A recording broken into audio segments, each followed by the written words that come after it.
I was down to get it, all in the big shit. You spreading lies, you not with the shit. You stupid little bitch, can't get in my week, no. Talking all that shit, go. I'm a dull little bitch, and a lot of these niggas I care for. I'm from me, don't praise no heroes. I was down in my last two. Hey, what's up? It's your girl Lala, but you already knew that. Don't forget to like, comment, subscribe, hit that notification button so you get them dings every time I upload. And if you're new to my channel, hello. And I want to tell y'all about the time that I was in a domestic violence relationship for over 3 years.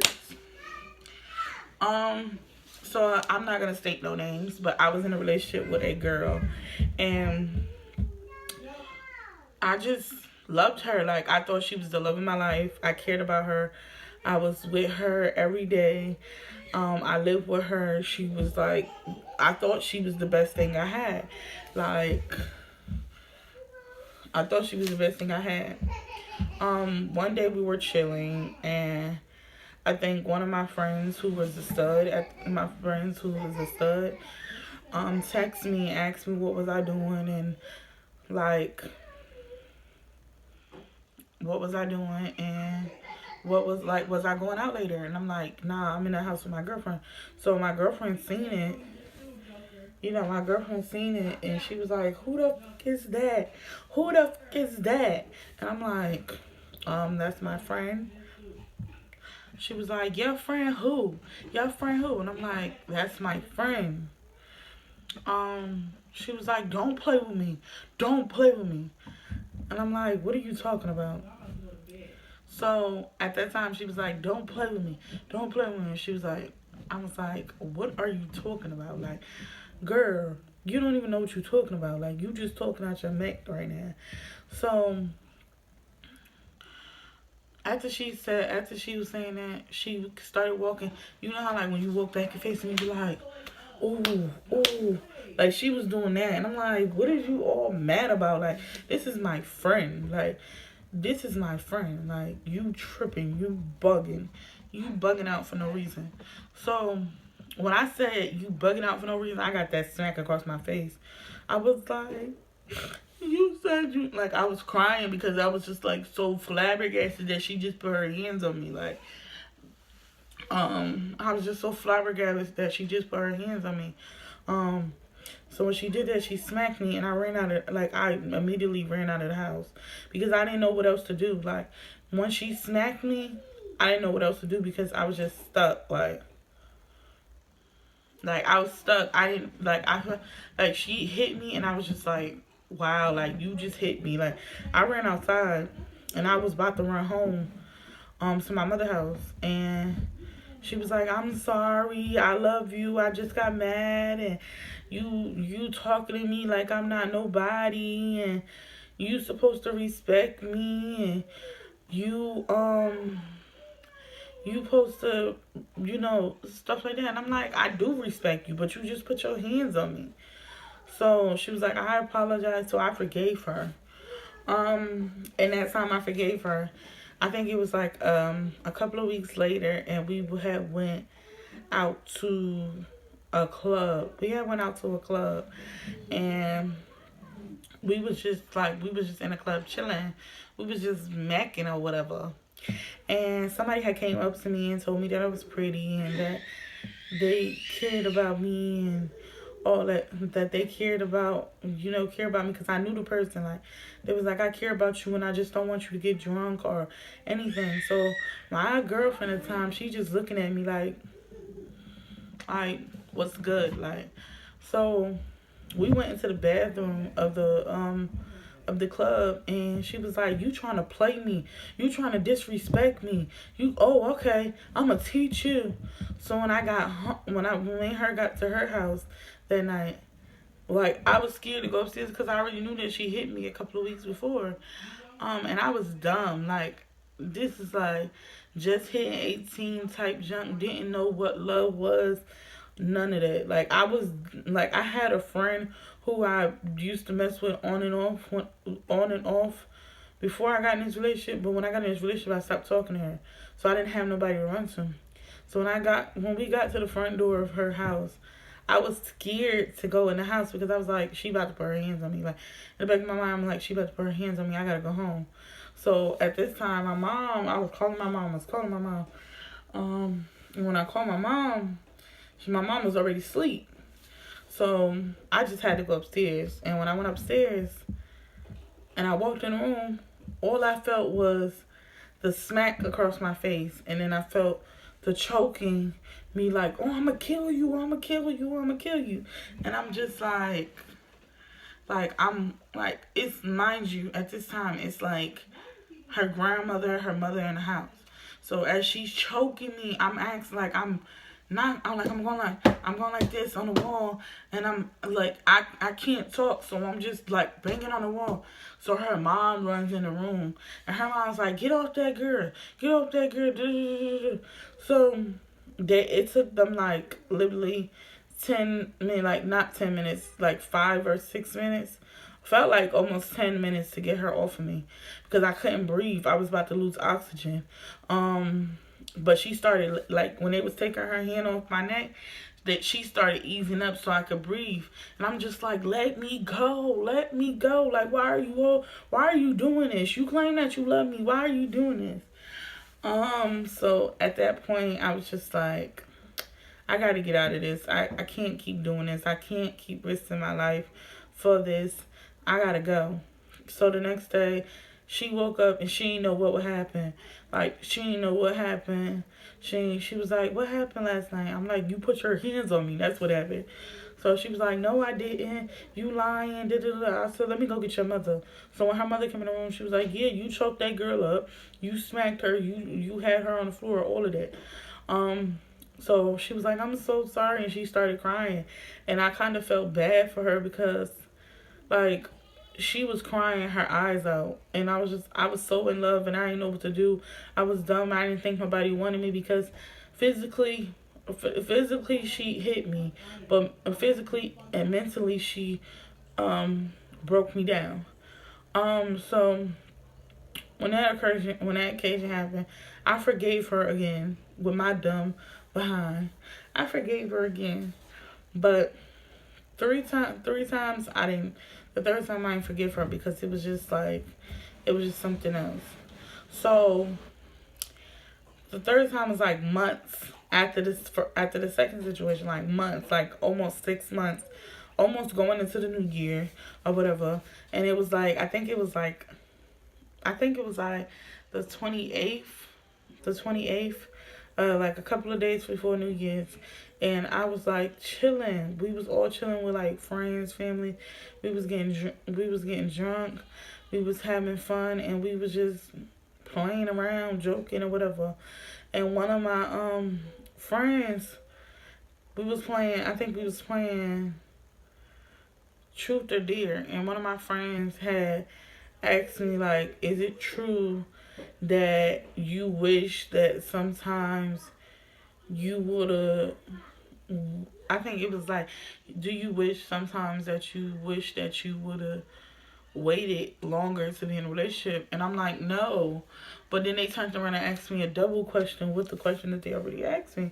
So it was like, if you can change your partner, who would you change it? And I'm like, if I can change my partner, the question was, if I can change anything in my partner, what would it be? And I said, oh, her attitude and the way she acts sometimes. And she turned around and looked at me like with the disgusting face. So at that point, Truth or Dare, she got a dare, and her dare was to kiss somebody on their neck. So she kissed the person in their neck. And I was like, you so disrespectful. Like, I just said, you so disrespectful. I'm like, and then I'm like, nah, I'm just joking, whatever. Like, playing around. So, at that point, I just was like, okay. So, I'm like, okay, if you could do it, that means I could do it. So, they dared me to kiss somebody on the cheek, like right here, but kiss somebody right here on the cheek. And then somebody was supposed to kiss me like on my neck. Not on my neck, but like on like right here.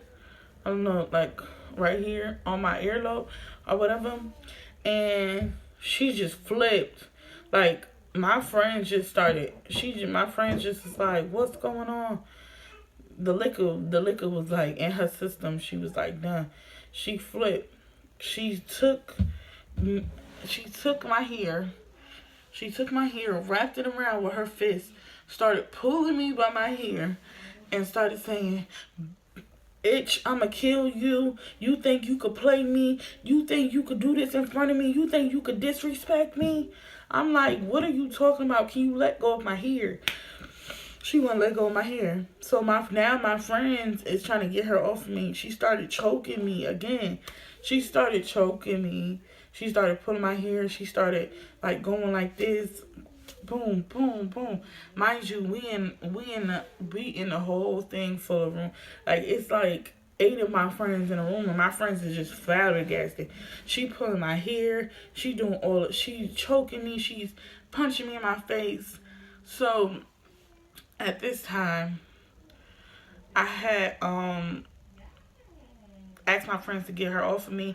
My friends had put me in a room, and she started going in there, banging on my friend's room door. Boom, boom, boom. Let me in. I'm gonna kill her. So my friends like, the boys that was in the house, that was in the house playing with her, they was like, "Nah, we not doing none of that." So they told her that she had to get out. So they told her she had to get out. So she started, she started fighting people. Like, she was mad. Like, she started she put a hole in my front wall. She tried to fight my friend. She punched one of the boys in the eye to try to get to the door to me. But one of the boys, she couldn't, one of the boys she couldn't fight because that was like her brother. So at that time, she was, trying to fight him. He was like, "I'm not even gonna take it in with you, for real." He was like, "You need to go home or whatever." So he took her home, and like I stayed the night at my friend's house, and I stayed the night at my friend's house for a couple of days till my lip, I stayed the night at my friend's house till my lip was like clear. Nobody knew what went on, like. And I started putting cocoa butter on my eye, and like at that time I really didn't know how to do makeup, so a lot of people knew what was going on because I had like a kind of sort of like a black eye, because when she was hitting me on the floor, she was punching me like towards my eye, but like it wasn't a all black eye. It was just like right here where she was punching me, because when she was hitting me I was like this, but she still was punching me like boom, boom, boom, or whatever. So she called like the next day. She blowing up my phone as usual, and my friend like, "Don't answer that," and I'm like, "I'm not." So when she text me, she was like, "Where are you? Why you ain't home? Like, why? Like, what's going on?" I'm like, yo, really?" Like, I texted back like, "Yo, really? Yo, I'm done. Like, don't text me, don't call me, and we ain't nothing, all of that." So she like, "Where y'all at? Where you at?" I was like, "None of your business." But then I was like, "None of your business." She was like, "I know where you at. I know where you at. You thought I forgot about last night? I'm about to come kill you." So at this point, I'm like scared for my life. Like, so my friends, she knew where one of my friends stayed at, but she didn't know where the other one stayed at. So my other friend took me by her house. And we went by her house, and I had to turn my GPS off because she started using my GPS to find me. So at this time, I'm like, okay. She's not gonna stop till she find me. So when she went to my friend's house, she busted my friend's window. She punched my friend's walls. She did all of that just to figure out where I was at. So when my friend came next, my friend was ready to fight her. My friend was like, "She not here. Like, do you want me to check the whole house? Do you want to check the whole house?" So she checked the whole house. I wasn't there. And she just started blowing my phone again. She was like, "What the fuck are you? What the fuck are you?" And I'm like, "I left. Like, you threatened me, but I left." She was like, "I'm gonna find you, and I'm gonna." I'm like, "Okay, whatever. Find me. You kill me. It is what it is." But she was like, "Matter of fact, I know where you at." So she went to her brother's house thinking I was there. So when she went to her brother's house, she didn't do all that rah-rah jump. So when she went to his house, she was just like, "Is she here? Is she here?" He was like, "Nah." She left with one of her other friends. She was like, what friend? She was like, you know what friend house? You know her friend house? And he was like, no. So at this time, she looking for me. She searching for me. Still can't find me. So at this time, my friend like, you need to call the police and put a domestic violence, you know,